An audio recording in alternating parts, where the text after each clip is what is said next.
Hello and welcome to the Invincible podcast, probably the best superhero podcast in the universe. This is the show where friends get to talk all things Invincible, a comic book and animated series created by Robert Kirkman, Corey Walker, and Ryan Ottley. It is so great to be here with you guys today. I am one of your hosts, of course, Wyatt, and I am joined by TJ. Hello, it's TJ. Bill. Hi, everybody. And Ryan. Hello, everyone. Very excited for another new episode. It has been a little while, so I'm going to say it feels like it's been a while, but I'm excited. It absolutely has been a while. Yeah, it has been a little while. So long, in fact, that I don't remember that being our intro. Yeah, if you heard, if it felt like the intro, especially if you're just an audio listener and you felt like the intro was a little, less bits there, a little more lo-fi. That's because we're doing an all kind of video games episode today. And this was like ages ago that I made that because we have talked about doing like an all video games episode forever. So that was sitting in my folder for quite a while, our little chiptune version of our intro. Cool because like it's an older version of our intro too. So it's extra retro. Oh yeah. It's actually a retro looking and retro, version of our If you didn't, you should go over to our YouTube channel and see the little Game Boy Color intro that just played. But yeah, like I said, we're doing kind of an all video games episode. We just are coming off of the closed alpha for Invincible Versus. So we're going to give all our impressions about that and how we felt about playing that game for the first time, especially me and Bill. I know we've heard Ryan and TJ's thoughts from when they got to play it earlier this year. We'll be, of course, talking about all the Invincible news that's recently happened as we get close to the end of the year. But we're also going to just kind of talk video games for a little while. We've got the Game Awards coming up this week, if you're listening right as we post this. So we're hyped for that, excited to watch that.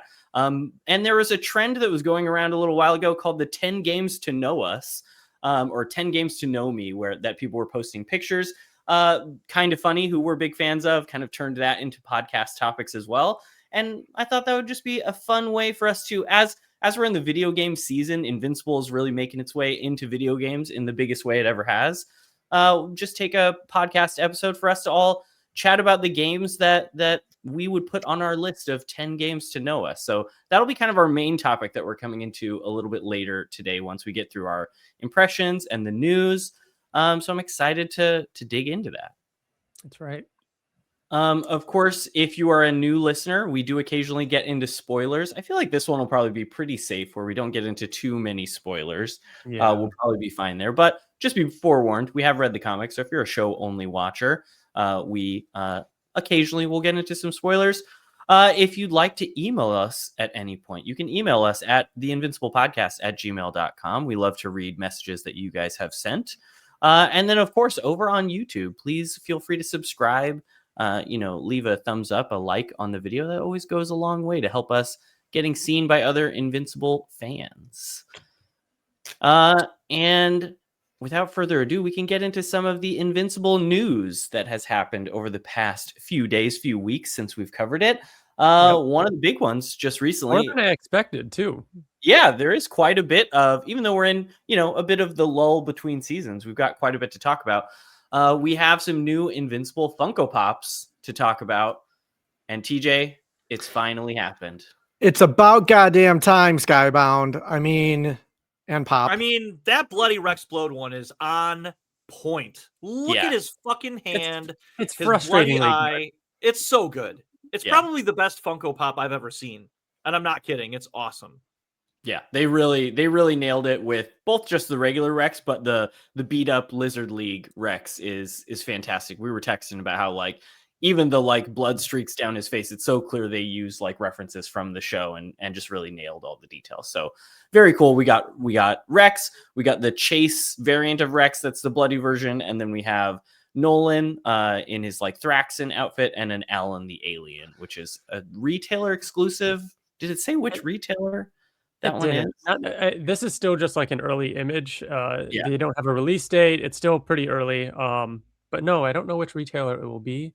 I think Alan is the one that's is the most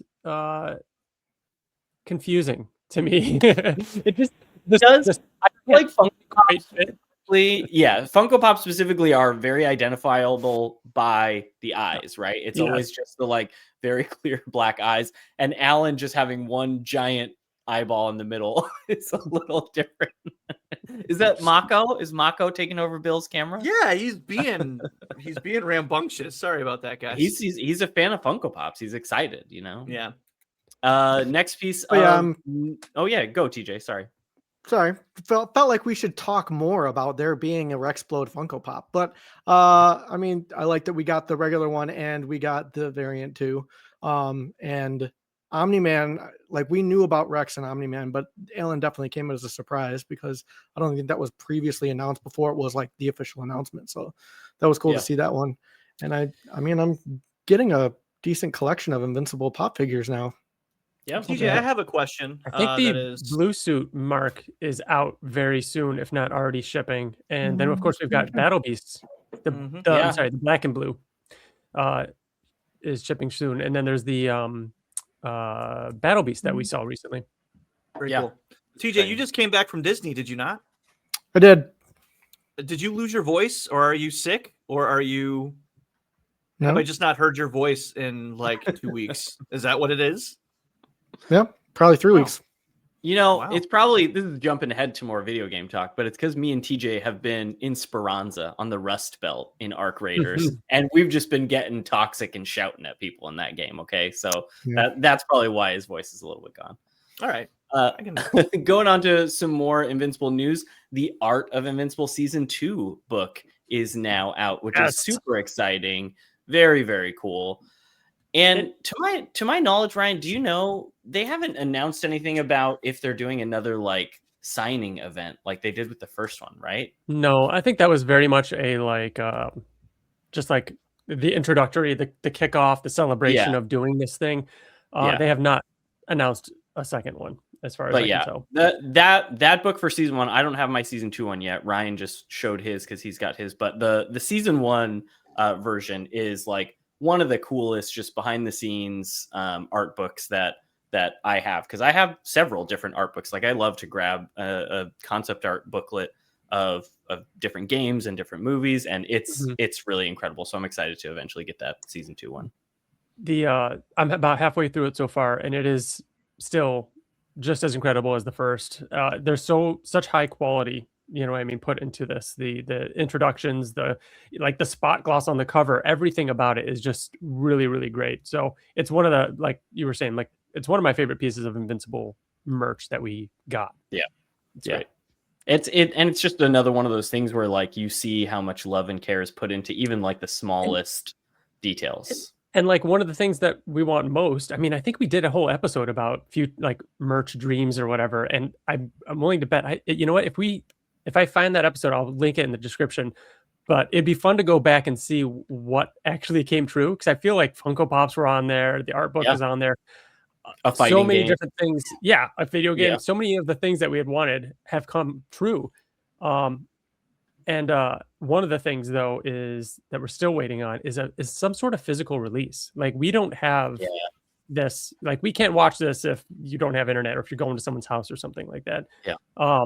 Which I understand why these days, but these art books are like the closest thing we have to a physical edition of this show. You know what I mean? So yeah. Very, very cool. And then next piece of news, the Battle Beast issue 7 covers have been revealed. This is coming, of course, March 18th is the day that Battle Beast will be coming back. We have cover A, of course, by Ryan Ottley and Annalisa Leone. Just super cool. Cover B by Todd McFarlane and Annalisa Leone. So cool. Come on. And that makes so much sense to me too, because he has been like such a like very clearly like, praising Battle Beast and all that, which is neat to see that he's doing a cover. What is he holding? I would also like to know about that weapon. Like, because that's not his mace. It almost seems like his mace, but it's got like what looks like a blue energy ball inside of it of some kind. I'm curious if this is one of those like, there's the issue 6 cover that Corey Walker did, and Battle Beast has got like a rocket launcher and guns and stuff. And that was just because that would be cool to draw a Battle Beast. I mean, that's a rocket launcher. That's a gun. This is a very specific looking mystical weapon, though.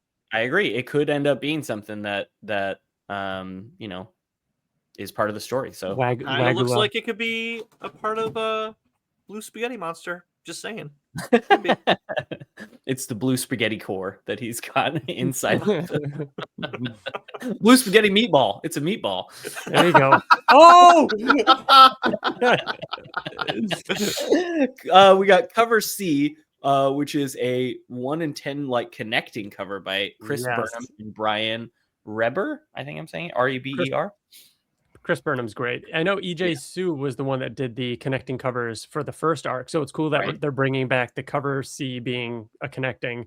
And Chris Burnham's great. He did Die with Kirkman.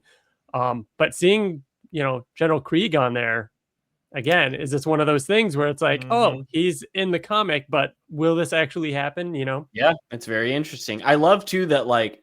For a split second, it took me a moment where it was like, wait, are they going to say that Battle Beast is the reason he lost an eye? But he's clearly punching out the red thing that's already in his eye. So he's just going to have to replace it and get a updated model. Yeah. We have cover D by Rossi Grifford, I think. This is so cool, too. Oh, my gosh. That's the coolest thing I've ever seen in my whole life. Yeah, that's like... That's tattoo material right there. This is like art. It's all art, but this is like art. Yeah. Like I don't quite know if I should even be like looking at this. This is so great.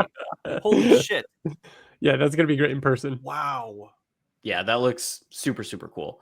Then we have cover E by Edwin Gallman. They're not Ragnars. They're some sort of like lion creature. Yeah. And he's cutting the heads off. They have like. Oh yeah, you're right. Oh, that's crazy. That's very cool. Oh, that's so cool. All right, sorry. Oh my gosh. This is art too. What's going on? This is art. Look at all this art they got for the cover. It's like 10 years into the podcast. This is art. Yeah, incredible. Again, looks like Battle Beast just fighting some kind of like crazy energy like monster elemental. The fucking colors on this, like what is going on? Yeah, it's incredible. What artist is this? I just want to do the line from Wolf of Wall Street. What are you, a fucking owl? This is Edwin Gallman. I hope I'm saying last name right. Galmon. Dude. Yeah. Yeah. And then we have cover F, which is a 1 in 100 foil incentive by I love this one. Roberts. Incredible. Just the cross section of a giant skull and Battle Beast just sitting back smiling. It looks a little sexual for me. I don't know. Maybe those other ones just primed me up for this one, but God, it's so cool. I want to see it all in of these foil. covers are incredible, and they remind me of all of the great covers we got throughout all of 1 through 6 of Battle Beast, but especially issue 1, like kicking it off, just seeing all of the different variants we're going to have. It's cool to know that that's going to come back, and it gets me hyped for Battle Beast to come back.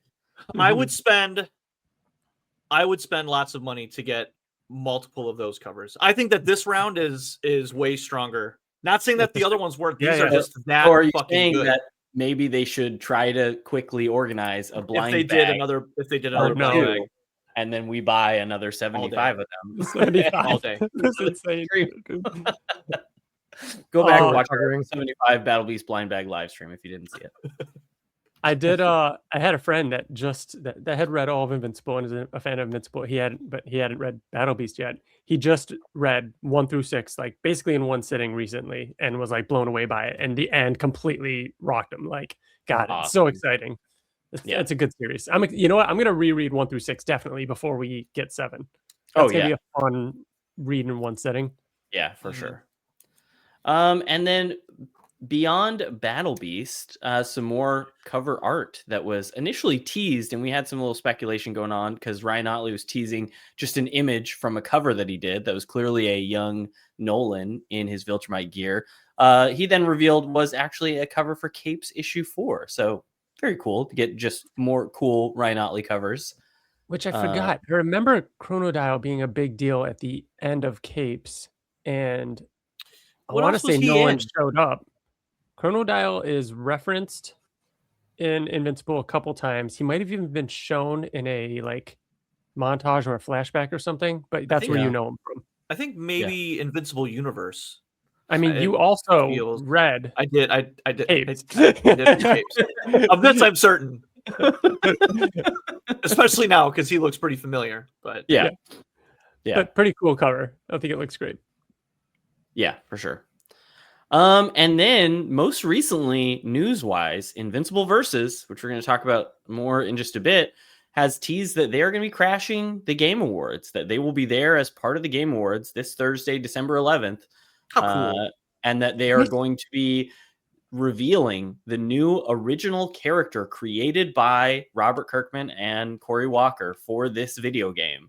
And that they will likely be also sharing the release date for this game. So not only are we going to get a date of when it will be fully released and we can buy it and play it all the time, but we're going to get the first new like Invincible character. I mean, I guess we're getting new characters in Battle Beasts that are still in that universe, but the first Cory Walker and Robert Kirkman created Invincible character. They dropped this tidbit a while back on one of the live streams they were doing. I think when Cecil first got revealed, they mentioned that there was going to be a playable character that was original to the game. And that was like the biggest piece of news for me, at least, even though Cecil was announced, because I'm so fascinated by not only what that character will be and like why this game needed that specifically, since we've talked about obviously the roster in the Invincible comics and the show are stacked to that there are so many characters they could add in. So the fact that they, for some reason, I want to assume the story maybe that they're doing needs an original character, but also what does that look like for Kirkman and Cory Walker to create a new Invincible character in 2025, 2026 now once this comes out? Like it's really interesting to me and fascinating. I'm standing by my prediction that it's a villain and it's going to be the final boss. I like that. I do think that it's going to be a villain. I actually have a very specific guess. I think it is going to be Tether Tyrant and Magmaniac's adopted daughter. And she's going to have been an orphan from some sort of fight in the city. And instead of Tether Tyrant taking in the tethers himself, he accidentally his daughter gets into it and she becomes the tether creature, but she's this little 9-year-old adopted girl. I thought this was leading to another name that you had come up with, like the Tether something. You know what I mean? Like, so you think about that. Tyrant. It's there.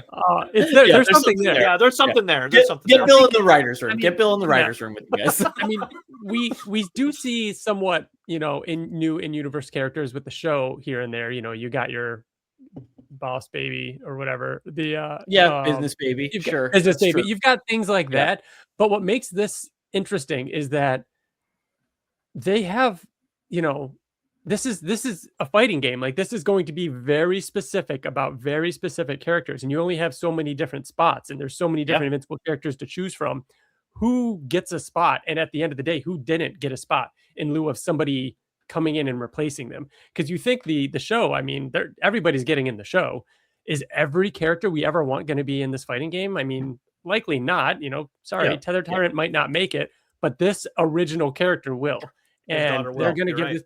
But his daughter, but this character will have to have backstory. I mean, they're obviously writing it into the story, so it's going to be interesting. It is going to be a backstory because instead of the front, she's going to wear it on her back, so it's going to be the backstory. Backstory, got it.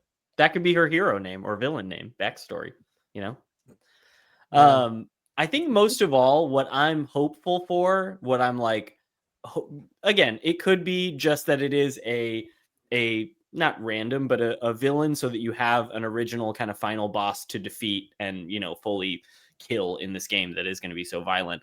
I think what I would be really excited for is, in the same way that like so much of Invincible is Kirkman doing his riff on something from comics, I would love that if it were like somehow not spoofing, but in the same way riffing that he does on like the Absolute universe. That's such a big deal right now. Or, you know what I mean? Like, I would love it if it's a new character that in some way is commenting on comic book characters in the more modern times and the trends that Kirkman is seeing, and what exactly that looks like for Invincible.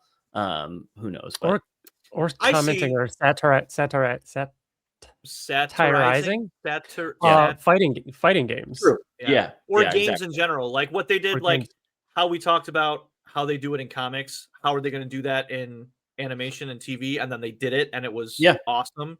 And now they can do it again in video games. That's an excellent take.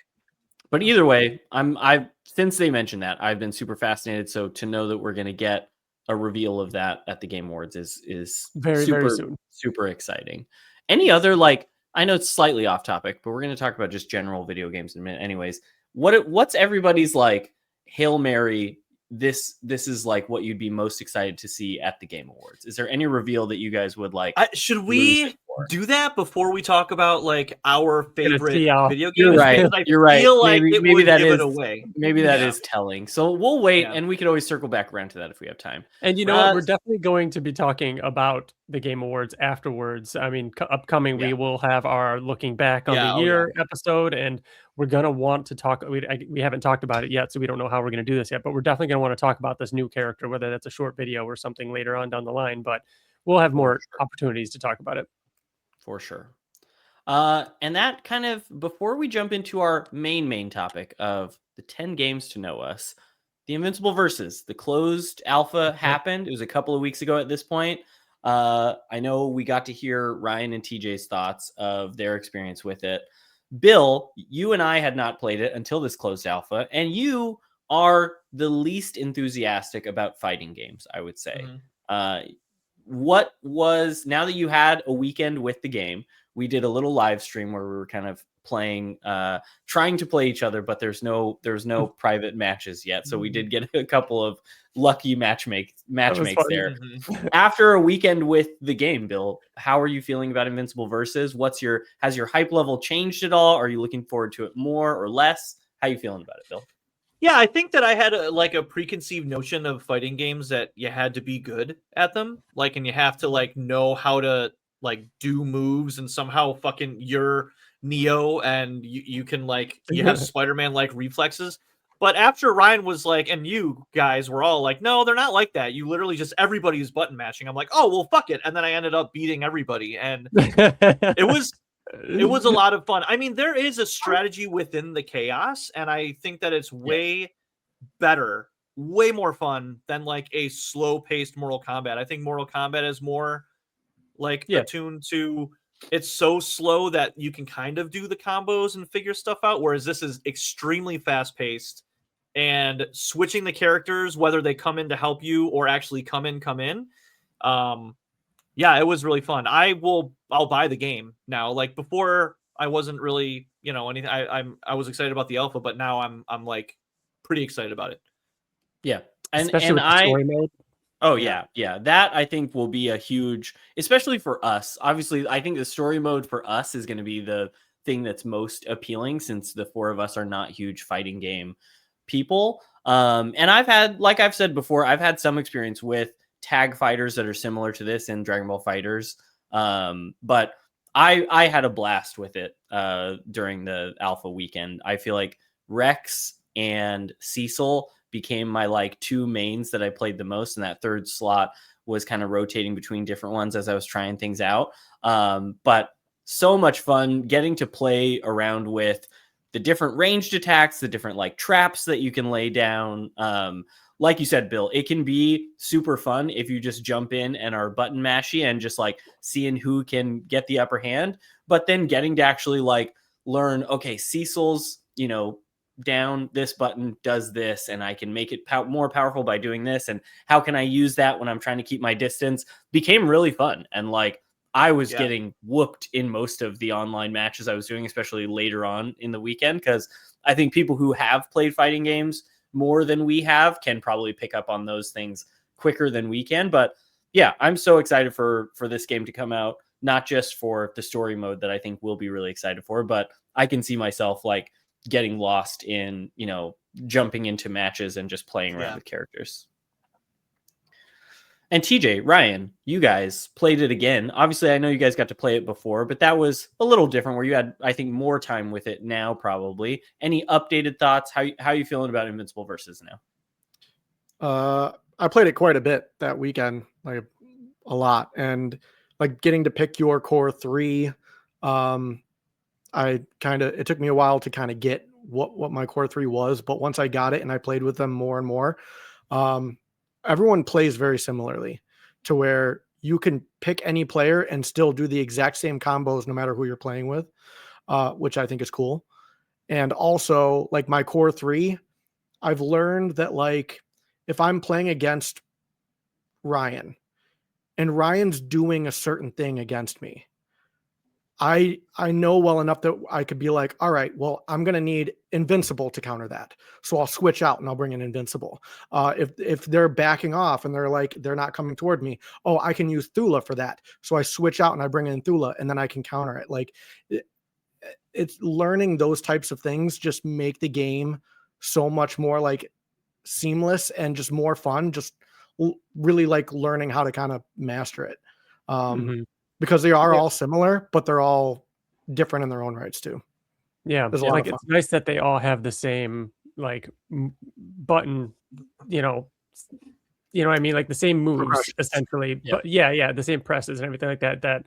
But they do different things that like TJ's saying. Okay, Thula's good at mid range, so I know I could bring her out for this. Or Cecil's going to just stand back and shoot. So, but I think compared to how we felt after New York, it just solidified more that this is like a party game for me. Like this is just going to be us hanging out and having fun with this, playing online against each other or doing a tournament with listeners or something and just enjoying that side of it. And like there's going to be costumes, there's going to be alternate like outfits and things like that to unlock, and just having it just be this fun Invincible thing.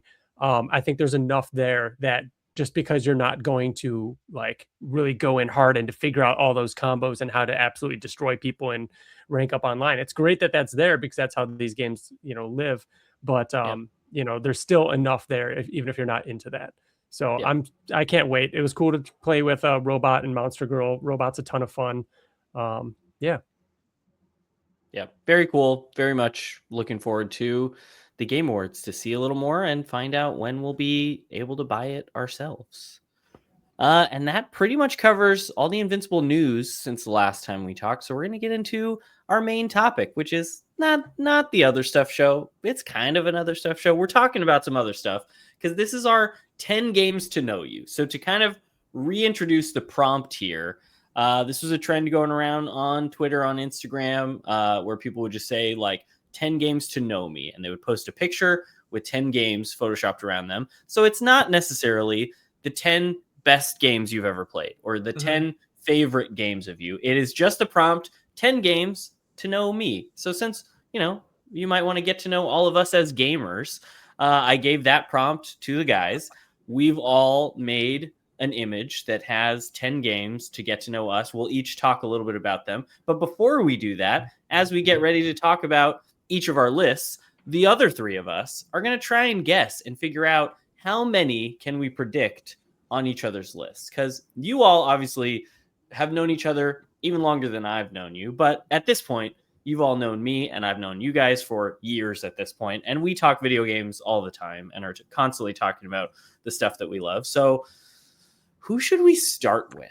I feel like... randomize it or you pick. Let's start with Bill. I want to start with predicting what Bill's list is going to be. Because I said this as we were getting started. I have a few that I feel like are locks that I think I can predict for each of you, but I don't have a ton. Don't tell us if we get them right. Yeah, don't tell us. What I would like to know is just keep a tally of all the ones that we get right. Okay, and let us know how many of the 10 we get. When it comes to Ryan and Bill, if this was Euchre, I'd go at it alone. I'm so confident that I could get. Yeah, I know. That's more than half of both Ryan and Bill. Yeah, easily. Yeah. Yep. So let me start then because I know that I have as many. Yeah. Yeah, I don't have as many. So you don't want me to even react at all? You just want me to smile, you can giggle. You know what I mean? Okay, all right. Don't reveal. But for sure, I know that something on Bill's list has got to be it's Soul Reaver or the Legacy of Kain. I don't remember title wise which it would be, but I know that's Soul Reaver. Yeah, that's a game that I don't think I had seen plenty of times, but don't think I'd ever heard those words until talking to Ryan. Bill. You were going to say something. That's on there. I'm guessing. So hold on. How are we doing this? How are we doing this? Wait. First of all, I thought we weren't ranking these. No, they're not ranking. They're not ranking. No. He's saying the second game in the season. A second game. And are we just taking turns?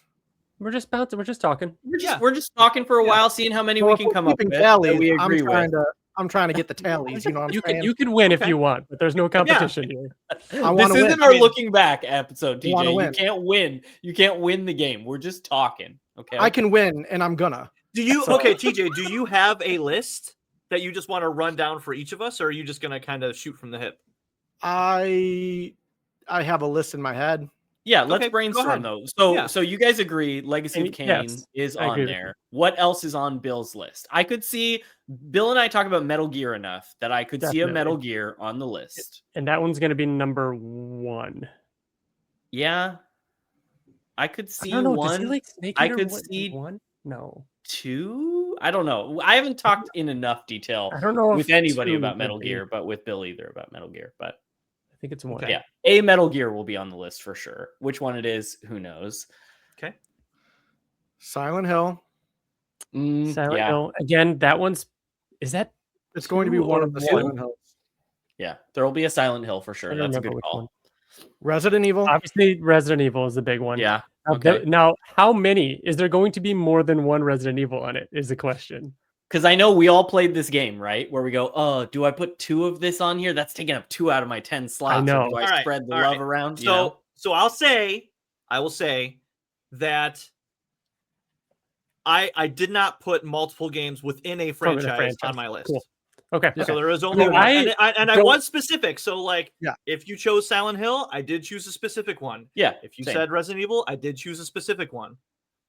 But I don't know which one he likes the most. I feel like all of them are 2s. Like I feel like 2s are always, except for Metal Gear. that's something that I've never really thought about before. Bill likes all sequels. Right, go on. Like we have those 4, right? We have Resident Evil, Soul Reaver, Silent Hill, and Metal Gear. What else? What else can we predict? You want a left field one? Sure. Yeah. Do it. He played it with his daughter. I'm going Split Fiction. Ooh, I like that as a wild card one. I might throw out, just because of how much fun I know he has had with all of us, but also Eduardo in Helldivers. Like the love of Starship Troopers is there. I don't know if that's going to make his list though. Maybe not. Maybe not. I got an honorable mention. I don't think it made his list, but an honorable mention: Legend of the Dragoon. Ooh. That sounds like a Bill game. I got another one. It could be an honorable mention, but I feel like a Fallout game is going to be on there. Definitely. Yeah. Either 3 or New Vegas. Yeah. Oh, 3 or New Vegas. I think it's going to be 3. I think it's going to be 3. Right. Yeah. Another one. I don't want to jump ahead, but I will say this is without a doubt on Ryan's list. And I think it could be on Bill's. Amplitude. Ooh, okay. I was going to say Beat Saber for Bill.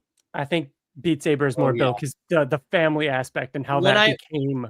When I think of PSVR 2 or PSVR, I think of Bill. You know what I mean? And Beat Saber is one of those ones that I know for sure was played a lot over there. I wonder if we're proving that some of these should have been on his list if we're wrong. He's questioning it now. It is kind of funny. It is kind of funny.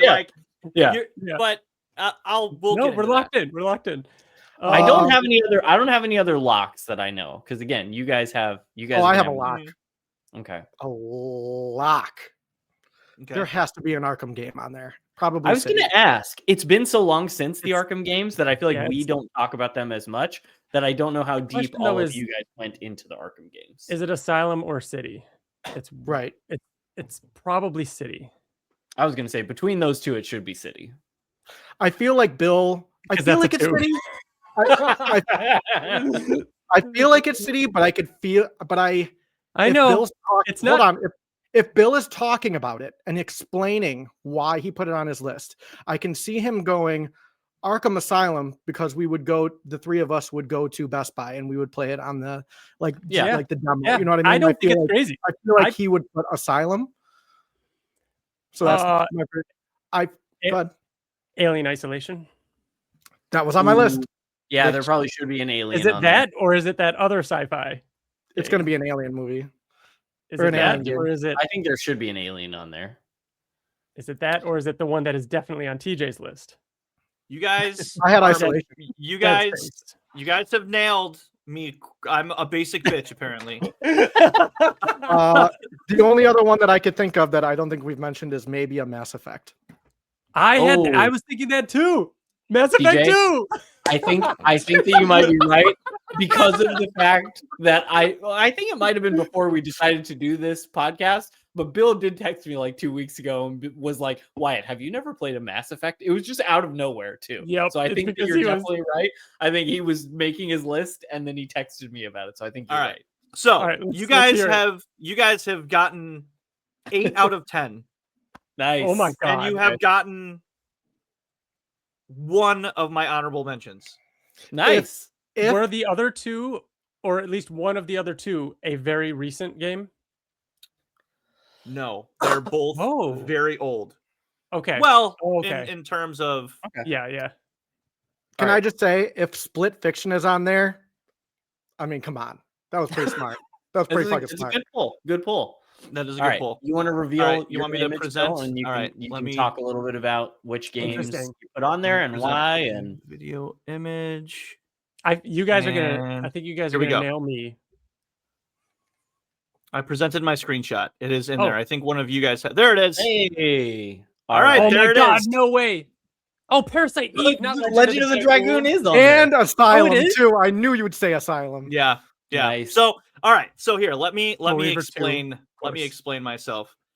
I'll go. Oh, duh. Final Fantasy. Yeah, Final Fantasy VIII. So I was gonna pick. So my honorable mentions were Alien Isolation, Tomb Raider because, the square boobs and the square butt, Dead Space, The Last of Us, Skyrim, and Red Dead Redemption 2.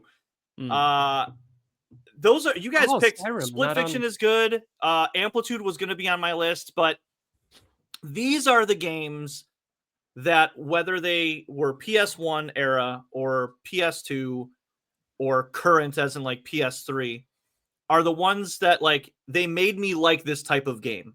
So Resident Evil 2 started the horror thing out for me. Like it's zombies. Like I think it may have been like one of the first video games I have ever played. Metal Gear, without a doubt. Arkham Asylum, TJ, you nailed it. Like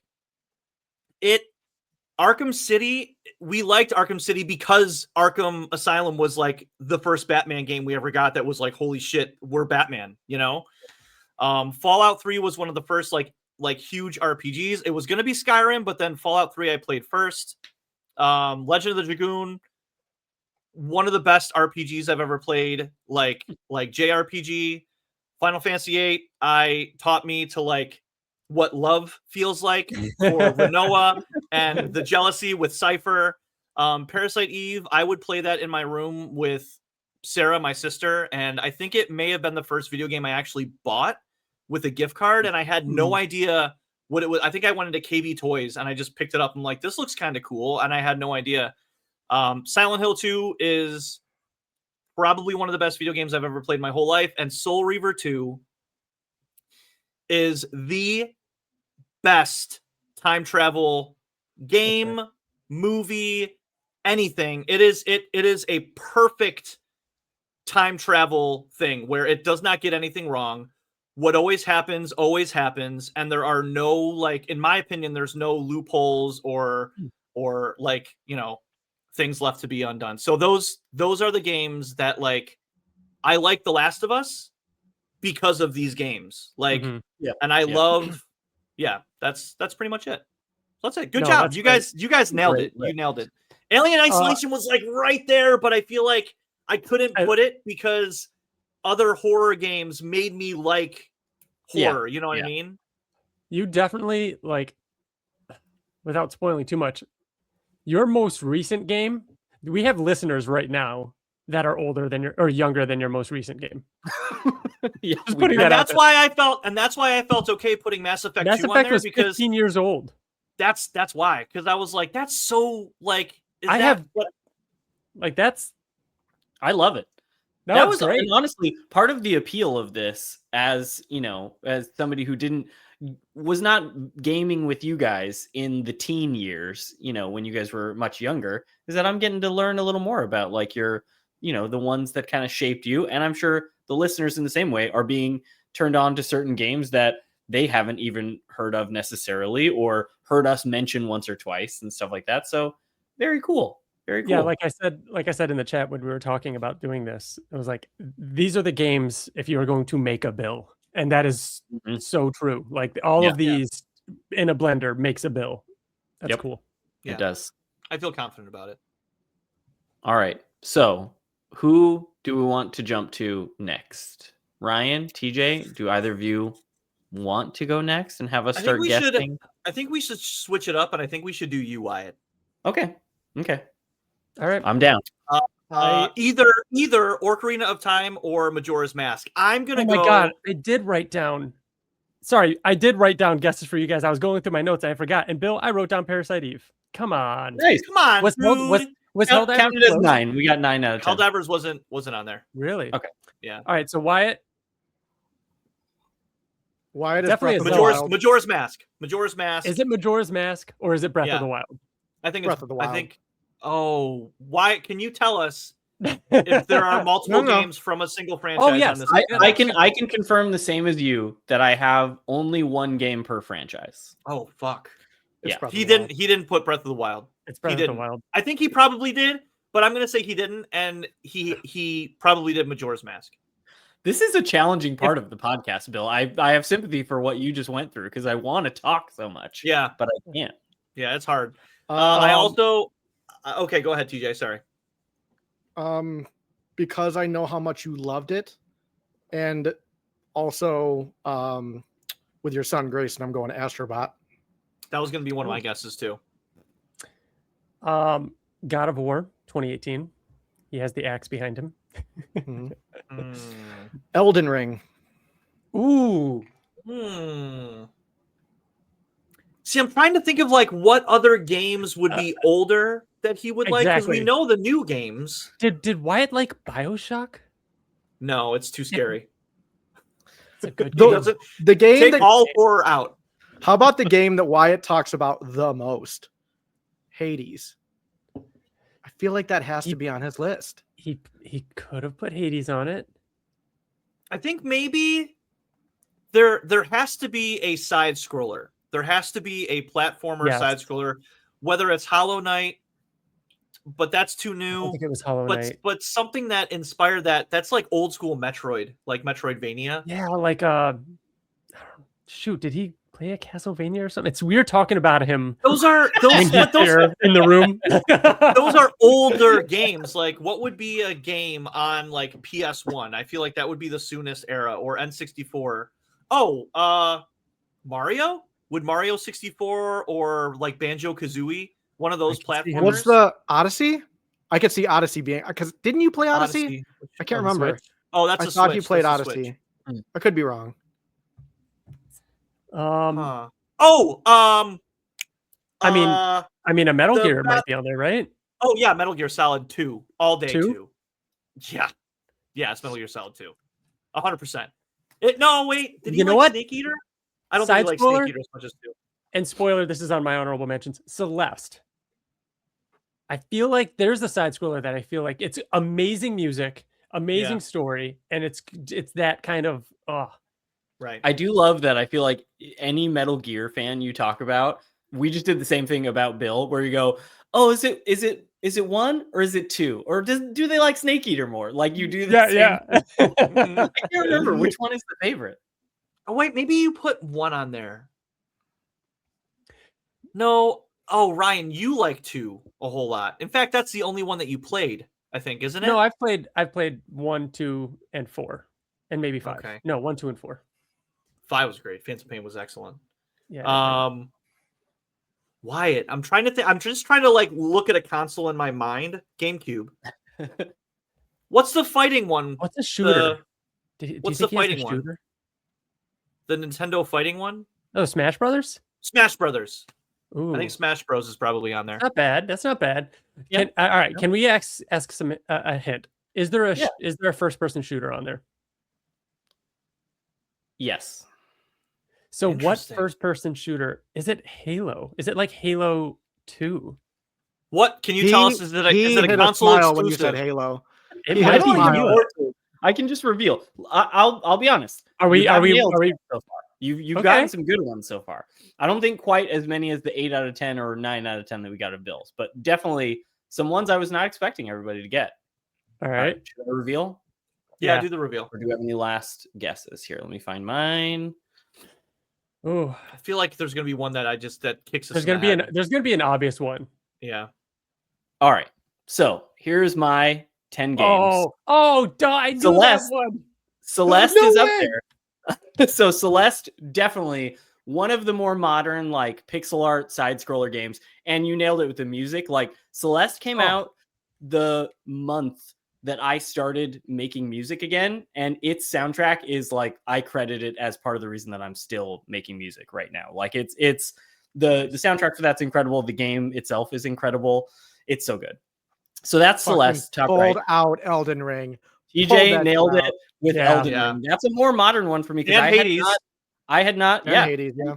So Elden Ring, I had not ever really played any of the Souls games. I had always been kind of averse to that, and I fell in love with Elden Ring. Like I'm very much a From Software fan now and going forward because that game's so incredible. Like it made me understand why people play those games that are as difficult as they are. Portal 2, because that is the game that I think made me really love like puzzle games, like me loving Blueprints this year, all of the different, like it just kind of taught me that like, hey, video games don't have to be about combat. They can be about like, plus J.K. Simmons. Yeah. And the story was so great. Good. And you can tell a great story while just doing these like fun puzzle mechanics. Yeah. Similarly, Hades like taught me to really love roguelites. Like that has become one of the game types that if I see a game and it looks kind of cool and then they're like, and it's a roguelite, I'm more interested because of Hades. Like Hades really taught me that I like roguelites. Starting at the top of like the other side, Skyrim. Bill, you talked about it a little bit, but yeah, that era, Fallout 3 and Skyrim were such important games. Like Skyrim, I think just taught me what a like modern fantasy RPG could be. Like the whole like, oh, you see the mountain in the distance, you can go there. It's one that like I don't remember anything about the actual main storyline of Skyrim. I remember my story. I remember hunting down the dragon priest masks and getting the gold dragon priest mask that had the tusks on it and like my character's journey. That was one of the first games that like did that for me, I think. God of War 2018, Ryan called that one. That one was like, do I put Last of Us Part 2 in this slot, God of War Ragnarok, or 2018? It was kind of like between those three games. I put God of War 2018 because like, not only is it like, I think as good as those games as well, but very specifically, there's a moment in that, very mild spoilers for God of War 2018, when Atreus, you know, is your sidekick character that you can command with button presses. And then at one point, as he's getting a little older and more like aggressive, you hit the buttons and it stops working. And you go through the whole encounter being like, why isn't this working? And then afterwards, Kratos says something to him. He's like, hey, how come you weren't doing what I said? And he's like, so what if I wasn't? And I reacted the way Kratos reacts in that. And I was upset. And I was like, oh, they just tricked me into feeling like the character. And that was, I think, the first time that a game really did that. And that's my favorite thing for a video game to do. Like Celeste actually does that a little bit with its stuff. Last of Us Part 2, I think, does that really well. But yeah, that game's incredible. I love that game. Destiny, I feel like I do love a good first person shooter, and I do have a history with like the Halo games and Bungie. So I love the feel of those games, but Destiny, I think, taught me to love like a raid online with people, like the PvE. We're all gonna like go into this big boss. You're gonna maybe get that awesome rocket launcher that everybody wants, and you're all gonna go take down a big boss. I thought about, honestly, other than Destiny 2, I thought about putting Marvel's Avengers on here, even though it's not the best game. You would have been the only person in the world. Because it's another one that like not only did like I feel like that was a bonding thing between me and you and Matt and Mitch Krassen. But like it also was a game that made me fall in love with the idea of like gearing up your character going in for a big raid. Yeah. Hyperlight Drifter is in the bottom left. It's very similar to Celeste, and I almost like tried to pick between the two of those to open up another spot. It kind of really taught me to, not only is it just like a really gorgeous pixel art game that I sort of fell in love with, but it's one of those games that has zero dialogue and like even zero English text throughout it, other than like, I think where it tells you to press a button to start. And like, in the same way that I really love Neva recently, that I had recommended to Bill for Other Stuff Show, that kind of opened the door for like more so video game art pieces that you just kind of like experience through, while it also still has the like super crunchy, fun, RPG combat that I grew up loving with Zelda: A Link to the Past, which is the other one down at the bottom there, which, honestly, it was a toss up between Link to the Past, Ocarina, or Tears of the Kingdom. Those are like the three, I think, my favorite Zelda games.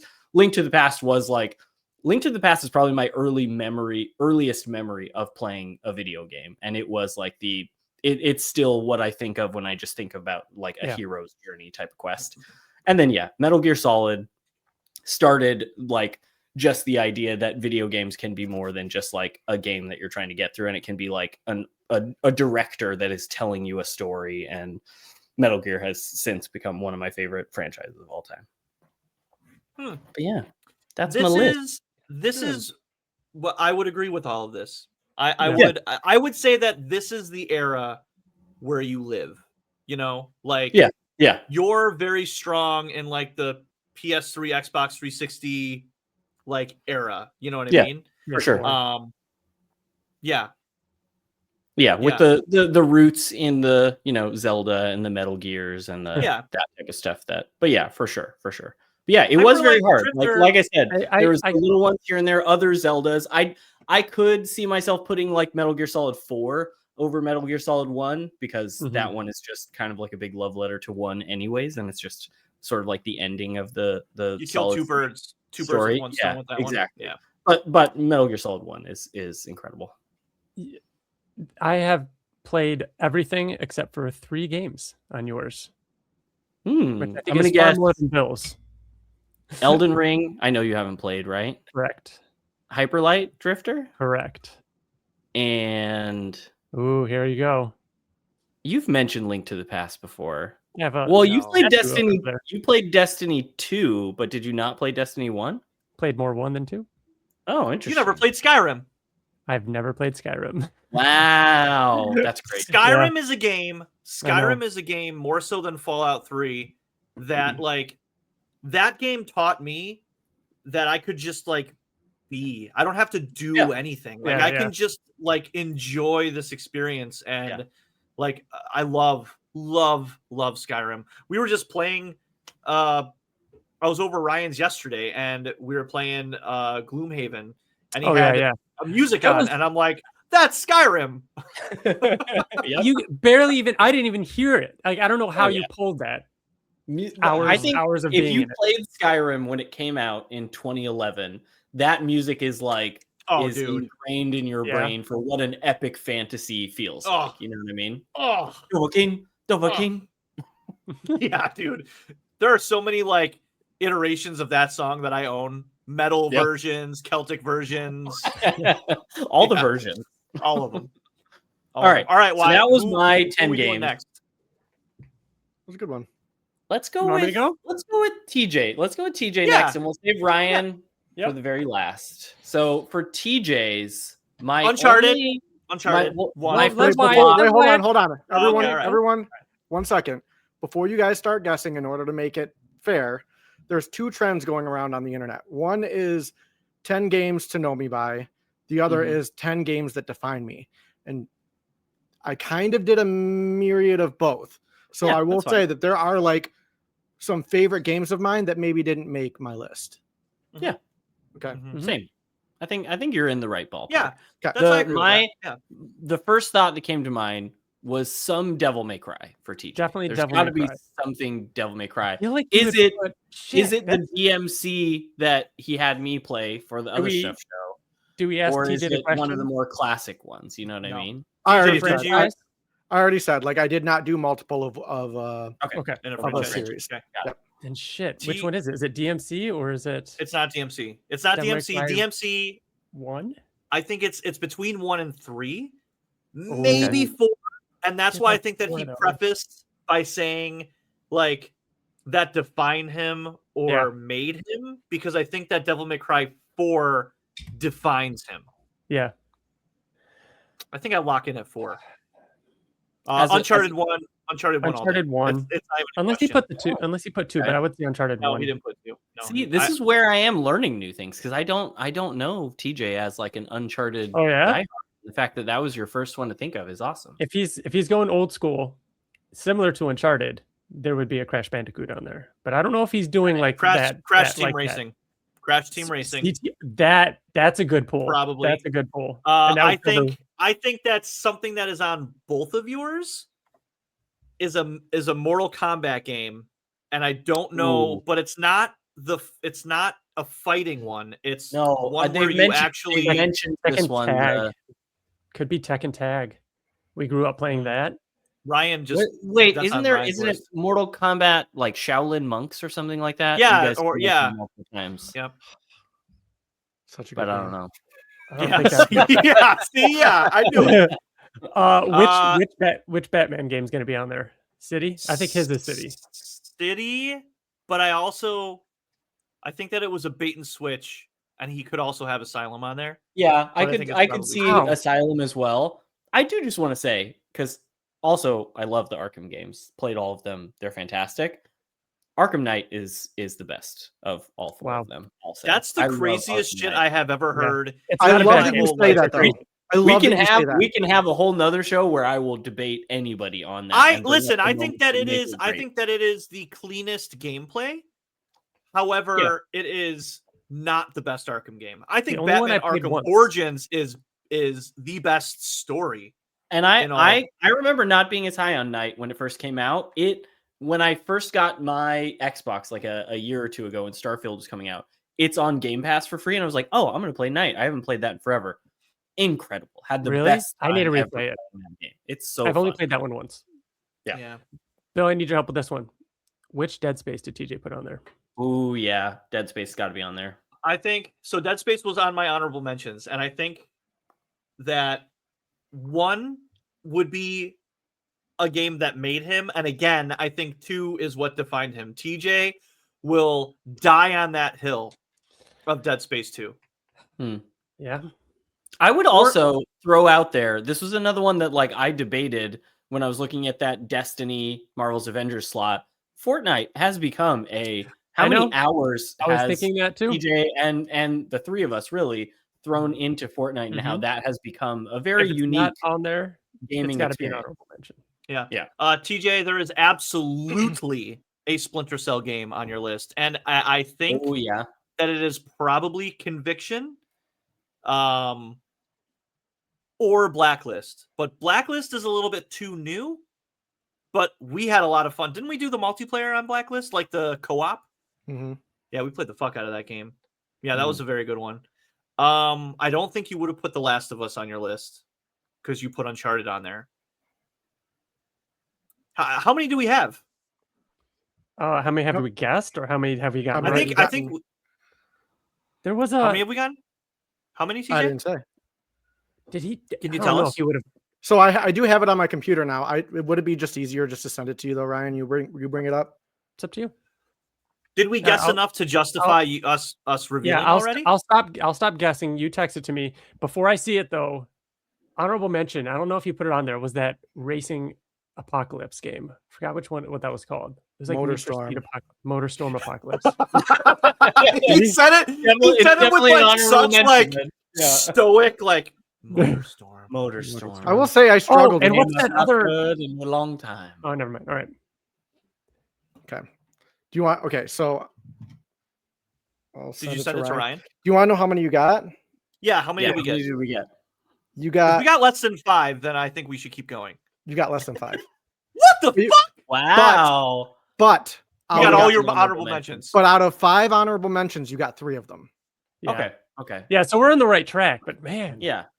Interesting. Should we be skewing? I wonder if we should be skewing newer or older. Is Kingdom Hearts a game that you like, TJ? Is pod what about pod racing? Star Wars pod racing. God, should we talk about a Star Wars game? But wait. He owns Cal Kestis's lightsaber. Okay, he bought that lightsaber. Oh, Jedi? Or is it Unleashed? Force Unleashed? Oh, that was close on my list, so I hope it is because I love Force Unleashed. I think Fallen Order would be on it, not Force Unleashed. Is a Star Wars game on your list, TJ? If I had to put a Star Wars game is on your list, but I think probably is it a Survivor. PS2 era? Pod Racer is the gonna give it away if I tell you Fallen Order. Yeah, we can't ask more questions. You already asked too many questions. All right, are you sending it? I'm sending it now. Take a minute. I can't guess anymore. Ryan can't guess, but you guys can. Yeah, I think it's probably Fallen Order. I think that's the general. Is that the second one? No, Fallen Order is the first one. Okay, I would say that one too. I liked Survivor. I will say you squint my eyes and not really look at this. The Star Wars game that I do have on my list, you did mention. It is on. One of the games that you mentioned is on there. I hope it's Force Unleashed. So it's either Pod Racer or Force Unleashed. It's Force Unleashed. I hope it's Force Unleashed. It's definitely not Force Unleashed. Here we go. 100% Ready? I'm not looking. It should be. I love that game. And where is it? All right. Devil May Cry 1. Really? Pod Racer. Revenge. Oh, Racer Revenge. That's the second one. It could have been either. Honestly, it could have been. BioShock Infinite. Spider-Man 2. BioShock Infinite. So, hey, circling back real quick to mine, BioShock Infinite could have been on mine. There was at one point I had a replica Skyhook. Did you play BioShock 1 though? It's too scary, Wyatt. I did. No, it was a little bit scary, but it's not too bad. It's got spooky moments, but so a couple things. I'll talk about my honorable mentions first. It was such a struggle for me not to put Uncharted and God of War. God of War, the first three, like the originals, like I loved those games. Like we have an inside joke about how I played God of War 2 and I gave it to Ryan and Ryan played it and then he lent it to his girlfriend's mom and I never saw it again. I've always loved God of War, but it just didn't make it. Same with Uncharted. Like if it was like favorite games or series of all times, Uncharted absolutely would be on it. You nailed Uncharted, you nailed Fortnite, and Bill, Crash Team Racing. That was an honorable mention. Like, loved that game. My other two honorable mentions. It's the first game of its kind that I actually liked, and I think all of us didn't expect me to like it as much. Yeah, Hogwarts Legacy. Oh, that's not where I loved that game. It's probably my current favorite game, of more modern game. I loved that game. So those are my 5 honorable mentions. Oh, and Fortnite. Fortnite is what led me into like multiplayer games. It led me to Marvel Rivals and what else? The game we're playing now, Arc Raiders and Helldivers and stuff like that. So yeah, Fortnite's on there. That was my other honorable mention. So I'll just start at the top. Super Mario 64. Classic. Dug into that game. And that was like when N64, I feel like was the console that I really fell in love with video games. That, and I'll just piggyback with 007 GoldenEye. Like me and friends would just playing that game like with 2 controllers or 4 controllers, and that game is iconic for a reason. Like it was probably the best game for N64. That and Mario 64. Yeah, the Ratchet and Clank was the game that I was struggling with, like Ratchet and Clank, Uncharted, or God of War. Ratchet and Clank has just been such a steady medium. When there's a Ratchet and Clank game, you buy it. It's just not, you don't even question it. And I've played every single one from the first Ratchet and Clank. And it's just so much fun. And they're all good. They're all so as good. That's so one of the series, especially the most recent one. I know that is like a next step for Grayson and I. Like I feel like Grayson will love the Ratchet games. They remade the first one, and it is fucking awesome. Like it is awesome. It is such a good remake. You nailed pod racing. Star Wars Racer. The both of them. They didn't play a lot of the second one, but the first one, definitely. So good. I mean, Ryan, did you and I play that? Oh yeah. Yeah, we played the shit out of that game. Like I remember just like it was a constant. New racers. Those games feel like they move way faster than you should be able to move in a video game. You know what I mean? Yep. And for it to be happening like that on the N64 is crazy. My mom said I couldn't play Pod Racer because they go too fast. It goes too fast. That's what that sounded like. Yeah, it does. It's dangerous. It's 1000% Dead Space 2. Dead Space 2.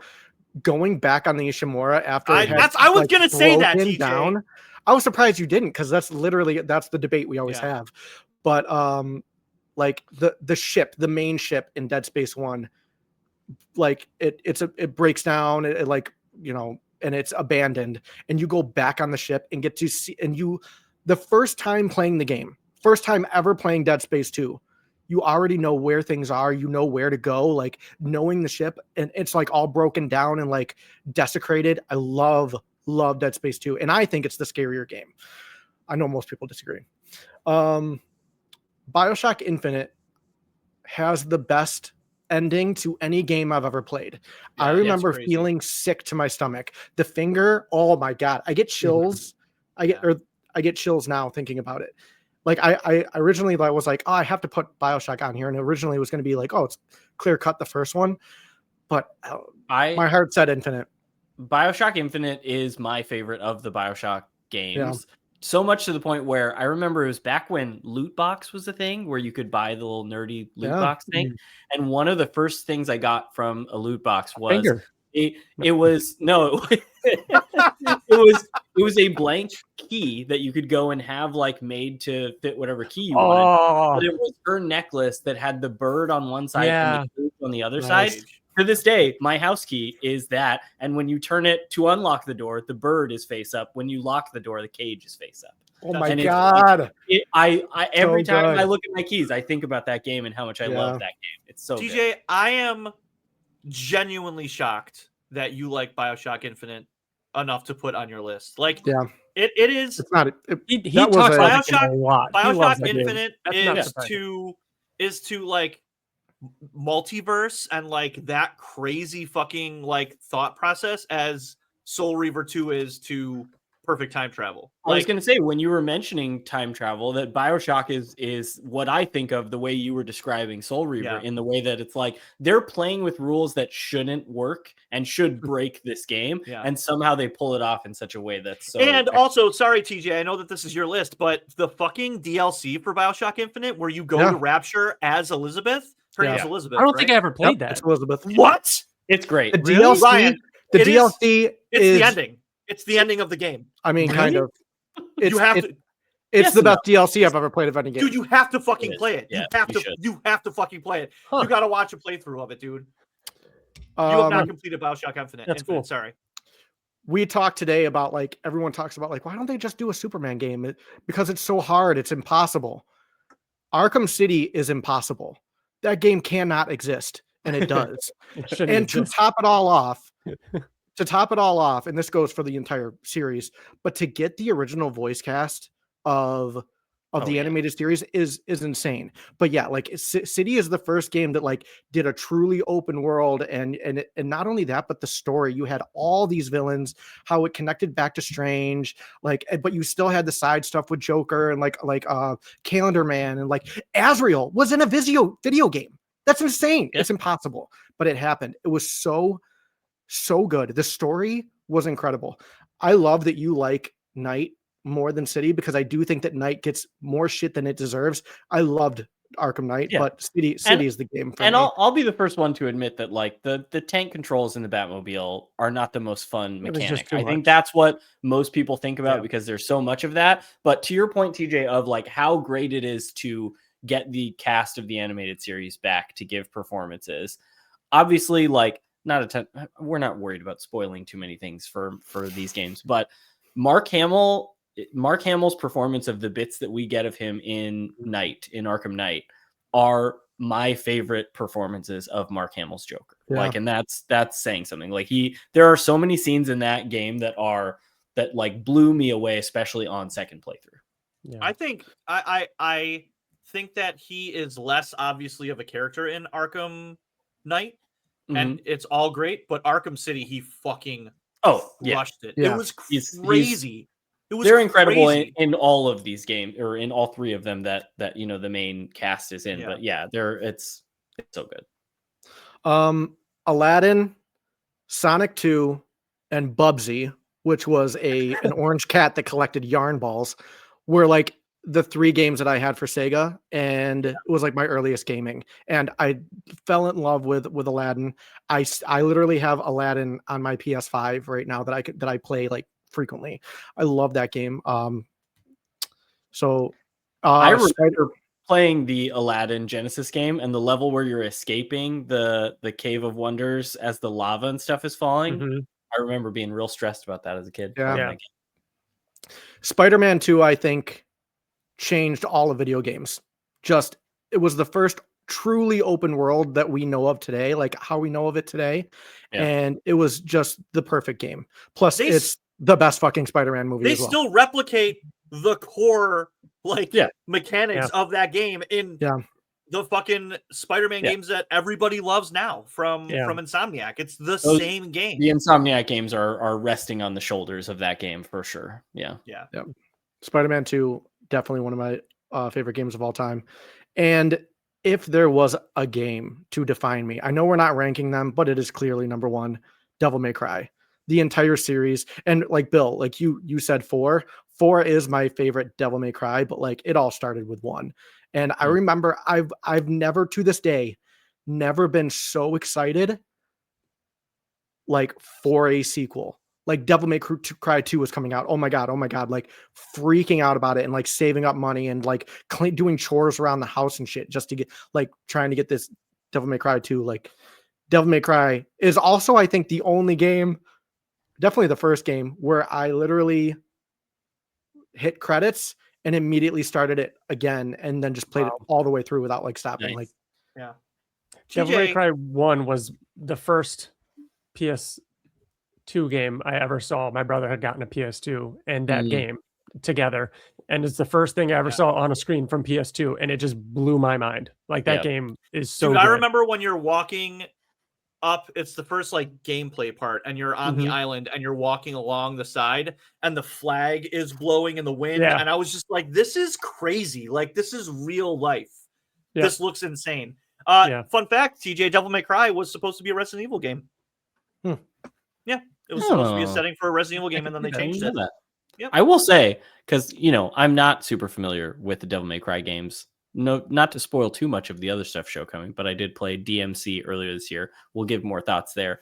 But I since then have kind of been like in the mood to come back to a Devil May Cry game. I may or end up going back to 1 and playing through some more of them, because you should just know that it's very dated. 2. Yeah, for sure. But it feels right. It feels right. Have they not remastered 1 at all? I feel like they haven't remastered they have at all. They okay, have? yeah. I feel like I saw a like collection that you can get that has there's a like, collection of 3. the first 3, whatever. Yeah, but it's still like a PS2 launch sure. PS2 title. For Which sure. doesn't mean shit, because I think they're awesome. Like my kids will watch me play the oldest game in the whole world, and Rick will be like, "How are you even playing this?" I'm like, "This is the greatest thing I've ever." What do you mean? This looks amazing. look at this cutscene. It looks so real. And TJ's done now. Oh no, he's wrong back. one. Where's his? Here, I got it. Oh no, I just removed it. Oh no, it's back. Okay, so now we predict Ryan. Ryan's was the hardest for me to lock down. I feel like maybe it's just that Bill and TJ, I feel like I hear you guys talk about like the older games more than I hear Ryan talk about the older games. But Ryan and I also have had lots of connections over specific, more recent games. So I feel like Hades is a likely lock for Ryan. I agree. How much he loves Greek mythology, we know that. And Hades, I know for sure. He's still playing Hades 2 right now, and it's been out for now. Like I'm gonna. He paused it so that we can record this. Like, actually, I was know right before I jumped on. Exactly. So I know Hades. I feel like that's a lock for. I think Ryan. I'll piggyback your comment about mythology and raise you a God of War. That needs to be on Ryan's list for sure. And I know how much, especially this year, Ryan really enjoyed Blueprints in just the note taking and the puzzle solving stuff. I feel like, I don't know if it'd be Blueprints because that's so recent that you might need some time for that to settle. But I feel like there's some kind of puzzly, note takey, analytical game. You know what I mean? I think it's Blueprints. Again, I think that's the game. Yeah. I'm going 3 for 3 here, and I was wrong on both with... Oh, Bill played it with his daughter. Split Fiction wasn't on his list. Oh, Astrobot played it with Grayson, wasn't on your list. But Blueprints, he played it with Katie. Yeah, and I feel like that was like, you know what I mean? Yeah. So I feel like Blueprints has to be there. Yeah, could be. Amplitude, TJ, that was going to be on my list. So when we were off air, one of my guesses was going to be this. And Ryan was humming the tune, and I was like, no shit. Like, come on, dude. So, Little Big Planet absolutely is on your fucking list. It's a good call. Yeah. I do think that and puzzly type stuff. I think that Mortal Kombat game is on there. So I did not speak to Ryan for about 3 years after Destiny came out. So I feel like Destiny has to be on your list. You did say earlier that he spent more time in 1 than 2. So I agree. I think that it is one that he like in the same way as I kind of like got into doing raids and stuff like that. I feel like it could be on his list for a similar reason. There's an obvious one we haven't said. There's an obvious I fucking got it. I got the obvious one. I got it. Look at Ryan's face. Ryan, have no emotion on. Kingdom Hearts? 1,000% Kingdom Hearts. Okay, is the obvious one. Wait, this one, Ryan was not gonna think that any of us were gonna get this one. Ready, Ryan? Ryan, no emotion. Ready? Do it again. X-Men Legends. Oh, I like that. I have a.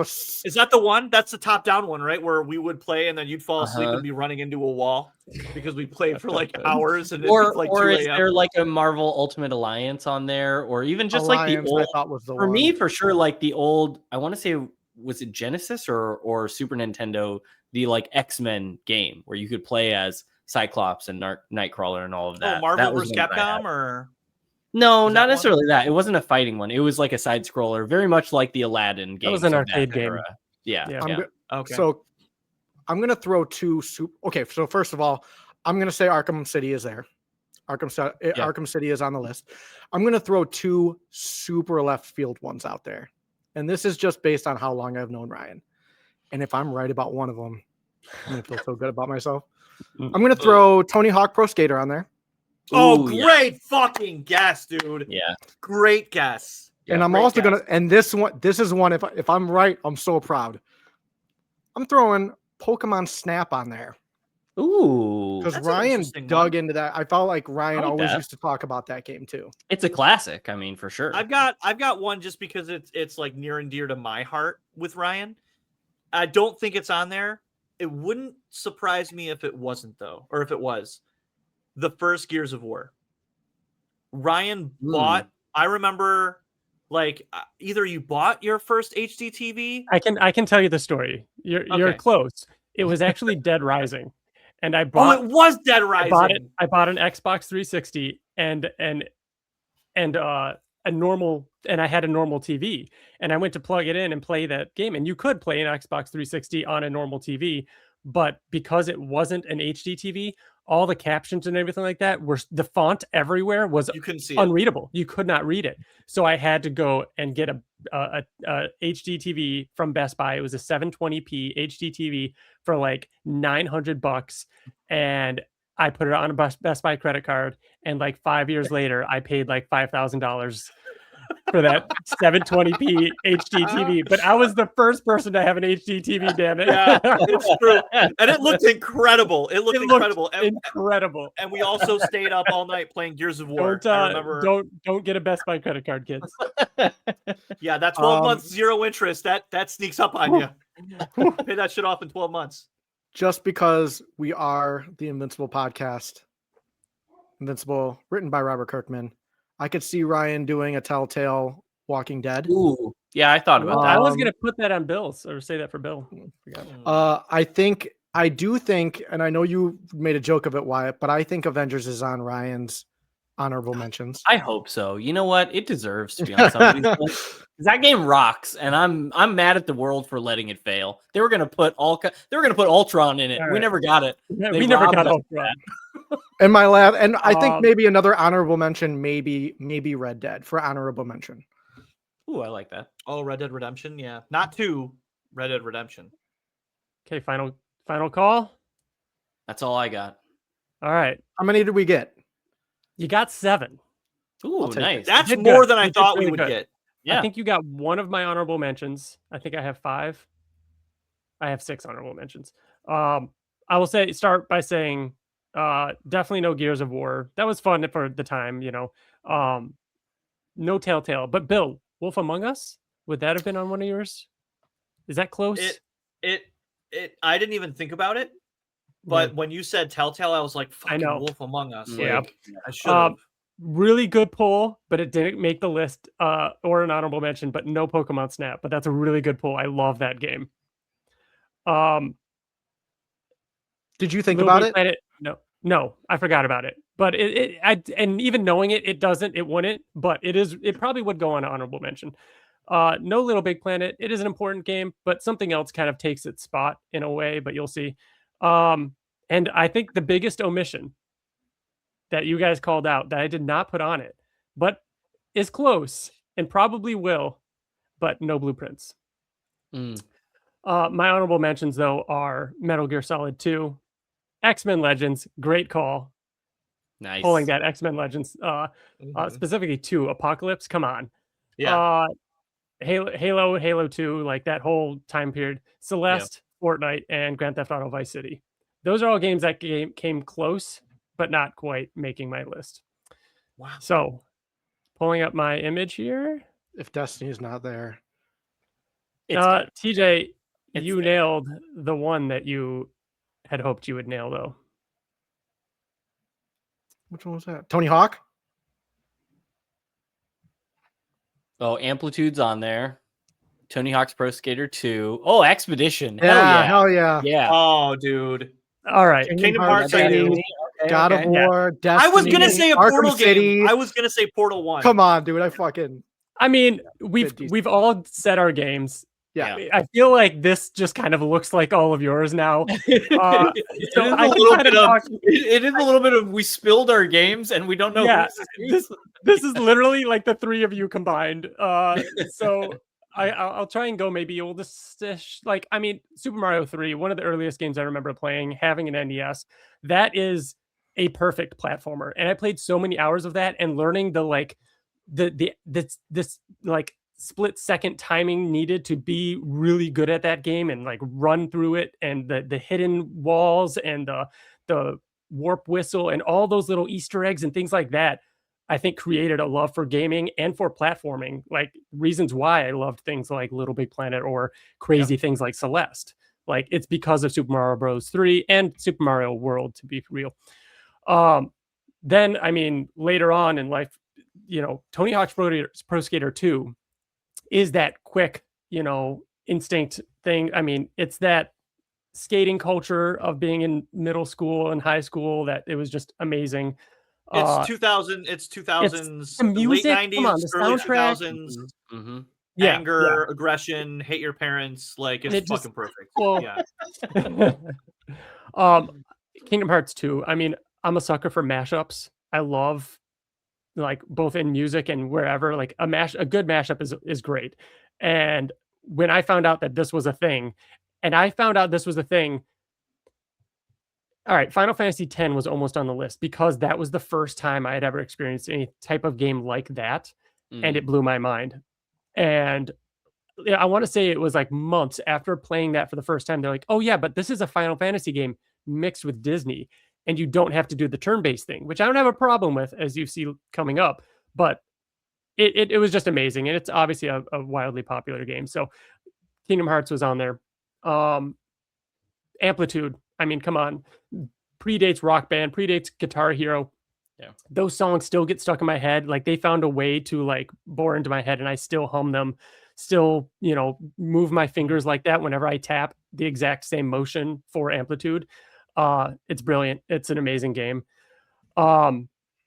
I loved the God of War games. I almost put God of War 2 on here, but it's like, no, I mean, what makes like God of War 2018, like those games are kind of cringe now and they're a bit rough. They're still fun gameplay wise and everything, but like, and obviously I love the Greek theme, Greek myth setting in those.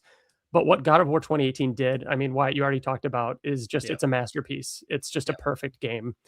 Um, Around this time, I mean, I was playing so much Destiny. TJ's right. Like I played, and what you said, Wyatt, like raids are unlike anything I ever experienced in video games and still haven't quite experienced. Like we kind of dabble in it a little bit with things like Avengers or, a Fortnite event or some things like that with co-op, but getting 6 people together and figuring out the puzzles, again, the puzzle side of things is insane, and having to have those strategies down and each person having a role to play and needing to nail it, and the rewards you would get and the progression and the environments, the sci-fi side of it, the customization. Destiny 1 was incredible. I loved that game. But again, the puzzle side of it, you guys are right. Blueprints is probably really, moving its way up my favorite games of all time. But Portal 2, Wyatt, you had it on your list. You already said it. Like it was brilliant. The humor of it, the way it evolved off of that short, first Portal game. It's amazing. And like also one of the best co-op games. Yes, the co-op was a ton of fun too. That was one of the first games that Nicole and I played together. Was the Portal 2 co-op, and it's one of those ones that like everyone laughs about, like, oh, that'll really test your relationship with this person, because it is lots of shouting, like, no, not there, you put it here. Like, it's so good. So that kind of took the like puzzly side of things for me. I mean, Hades, I loved Hades 1, played a ton of Hades 1, but I have probably doubled the amount of time I've put into Hades 2. I made this list about I don't know, almost a week ago. And in that week, I have progressed so much further in Hades 2. I might put Hades 2 there instead. They're just perfect games. They're the only reason I chose 1 over 2 is because of 1 introducing me to roguelites. Like that felt like more of a 10 games to know me. But in terms of just like quality video game, I think 2 is an even more impressive game than 1. It really is. It's so good. I could put Arkham Asylum here instead of Arkham City, and I go back and forth, and it's so tough. I love Arkham Asylum for its Metroidvania type aspect, and that is something that I'm missing on this list, that I love that kind of Metroidvania type game. And I don't really have that represented, but Arkham City still had that Metroidvania thing, but in an open world. And so this kind of fills that Spider-Man open world type thing. And again, you've talked about it. It's the 3rd time you've seen it today. The animated cast, this being like an adult, like escalation of the story from the animated series, and where that game goes just blew our minds at the time. And it's huge. It's so good. And then, you know what? I was like, Expedition 33. And, I still haven't even seen some of the latest bosses in that game, but that game was so special in so many different ways, whether it was the visuals, the soundtrack, the gameplay, the community of the story, what it meant. And story. Like, I haven't felt that way about a game. Like, it's one of those things where it doesn't feel like a favorite game of mine, but it feels like a game that affected me in such a way that I feel like it had to be on this list to be a modern example of a game that makes me who I am. You know what I mean? Like it seems it almost feels like recency bias, but it's been long enough. And, you might be hearing this after the Game Awards and it probably swept, but I think I considered putting it on the list too, because of that, like, same fact of like, do I have this like core personality attachment to it? Not necessarily. It's so recent too, but I play new video games for the chance that I might feel how I felt playing Expedition 33, where you're just in awe of like, I'm so glad I got to experience this, and that I'm not just playing the same game I know I'm going to love, but I'm playing it for the 10th time or whatever. That this is like truly just such an incredible experience. Yeah. It's not, especially. Go for it, Bill. No, I was just going to say, like, it did this thing that I love that happens in movies and games sometimes, but it's so rare, where you think you get to the end and then it goes on for like another 4 hours, and it just completely flips. Like Expedition 33 The combat is perfect. It is so good, and you can make it as simple or as complicated as you want it to be, and it is just a great fucking game. And I love that you said that, Ryan, that it is a modern take on a game that made you. Yeah. And it could have been on my list as well, but it represents where I'm at in life now, of something that makes me feel the way, like you're saying, Wyatt, you want to feel when playing a game, like the surprise, the need to get back and go a little bit further. I just got to this stage, or I'm texting somebody because, oh my God, or I'm listening to the soundtrack again because of this moment that hits. I want to hear that again so I can feel that again. Yeah, like it's insane. Like, I'll probably replay it soon because now I'm thinking about it a lot. But yeah, did I tell you guys about how like I was playing it and Riker and his girlfriend were over, and they kind of like came into the living room during a boss fight that I had tried like 10 times in a row, and then everybody was like standing up and like into it, and like, oh my God, dude, it was such a good fucking moment. It was so good. Expedition 33. Was it Simon? Was it Simon, Bill? No, was the boss no, Simon? Fuck Simon. Guys, I haven't even seen. I don't know who that is. I keep seeing the name out there. Simon. You think Simon is the Elden Ring boss? That's what you think you can fight him? Yeah, and you get to a point, you're like, oh, stage 1, and then he's just like one hits, and you're like, well, that was over before. My favorite boss in the whole game too. Like, I love a bunch of. I want to get to that point. Yeah, and he's fun. We'll eventually hear what TJ thinks of Expedition 33 on our next other stuff show, because he's stayed very quiet, and he doesn't do that unless he has something to say. Well, it's been downloaded ever since Wyatt and I started playing fucking Arc Raiders, so I haven't played it yet. You haven't played Expedition 33 yet? No, I have a he's saving it for when it's close. He's got 2 weeks, and I think my ask was Act 1. You know what I mean? Yeah, he needs to get through at least Act 1 to just get a feel for that. Is the way fair. The acts end. That is fair. Yeah, because he will not stop. If he's not feeling it by then that's fair for him to walk away from it. But I think it will hook him. And really quickly, because TJ mentioned it, Arc Raiders is so good, you guys. Like, I started playing it and I was like, oh, I sort of get the hype. And then over Thanksgiving break, because I was off, it has consumed me, where it is jumping higher and higher on my like favorite games of the year, in the way that it's just like when you first play your first battle royale and you're like, oh, this is a different type of experience I've ever had in a video games. The way that TJ and I have gone on a journey akin to Rick Grimes, where we started approaching people, be like, hey, we're friendly, it's all cool, like everything's cool, to now like we had other people that were friendly that helped us. And then TJ would literally go, like, you can go on proxy chat where they can hear you. And then you can go on private chat. And me and TJ are talking to this guy. This man heals TJ. He's giving him things. We're like, I can help you guys escape. And TJ goes on private chat and goes, Wyatt, there's 2 of us and one of him. We could kill him right now.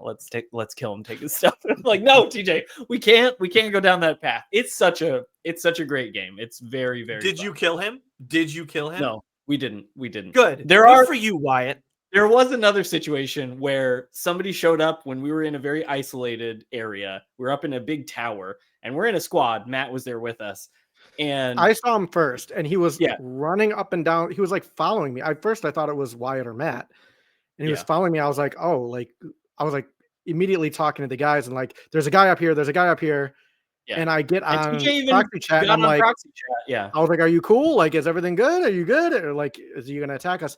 He didn't say a word. So Wyatt comes over and we're on the stairs and this guy's like at the top of the stairs and he's just like standing there. And typically if they don't respond, it means they're about to fuck you up. But there was just one of him and 2 of us. And then I'm like, Wyatt, we need to fuck him up. Go ahead, Wyatt. And I was like, okay, TJ, like we got to just do this. Cause I got on proxy chat too. I was like, hey, are you friendly? Are you cool? No response. And I'm like, all right, TJ, we're killing this guy on 3. 1, 2. And then he goes, hey, you guys want to team up? And then I said 3 and we killed him. It was too late. Oh no. It was too late. He was probably eating a snack or something. He sounded kind of young, which made me think he didn't know how to use proxy chat. Yeah. And then the rest of the night, Matt, who was in our squad as well, was just like ashamed of us. And like since that day. You know, we just can't trust people in Arc Raiders. We've also been betrayed by other people more times than I can count. You know what I mean? We've been hardened by this game where we can't trust people anymore. It's such a great game. It's definitely my current kind of hyper fixation online game. Highly recommend it. But that brings us to the end of this 10 games to know us. Like I said at the start of this, I really enjoyed getting to do this because there's so many games like that are the older games that are on your guys' list that I never would have necessarily guessed. And I got to learn a little bit more about you. And I'm sure the listeners got to get a little peek behind the curtain at all of us as well. So as you're listening, feel free to leave comments. What are the 10 games that define you? Like, list off the ones that you guys that kind of define you guys, or that we could get to know you by, because I'm sure there's some hidden gems that either we've never even heard of or that we haven't thought about in decades. So feel free to leave a comment below with some of those. And if you're listening to this just as we post it, assuming we get this posted quickly, the Game Awards are about to happen. So hopefully you enjoy watching those Game Awards, seeing the reveal, like we talked about, of the brand new character. And then our next episode, I think, will likely be our looking back episode, unless there's something else that we need to do a special one. We're approaching mid-December already. It's the 9th as we record this, so likely we'll probably have our next one being like our looking back and looking ahead at the end of the year. I mean, this is just assumption, but last season of Invincible, they released the diner scene right before New York Comic Con, and I want to say the actual trailer came out like the first or second week of December at some like overseas con. They released it, so that was time of year. That was at CCXP, which was last weekend. So there's nothing this year. Yeah, just happened. But it is around that time of year where I feel like we could be getting a trailer before the new year. Yeah. Yep. I hope so. I would love to do a mid-December trailer breakdown and really start ramping up on speculation about season 4. Because other than our very, super recent episodes, that's what we have to look forward to, is that 2025 is coming to a close with this month. And then we are in the year of season 4 of Invincible. Battle Beast returning, all of that hype that's going to start up next year. So keep an eye out for that. Keep subscribed with the notifications on so that you get notified whenever we're back. In the meantime, you can, of course, follow us on Twitter and Facebook and YouTube. You can email us, like I mentioned, at the Invincible Podcast, and let us know what you think about all of this crazy Invincible news that's happening. Thank you guys so much for hanging out with this video game, all video games episode where we got to just talk games for a while, since I know that's a passion of all of ours. And until next time, we'll see you guys later. Bye-bye. Bye. Oops, all berries reference. Was that a cereal reference? Captain Crunch? Yeah. Excellent. All right, bye. Bye, guys. Bye.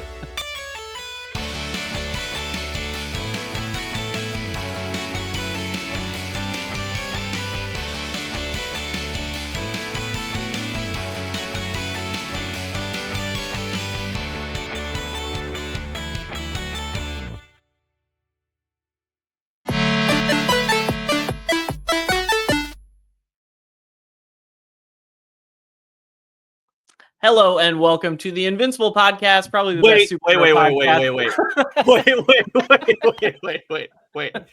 Wait. Yes, so we have to redo that, right?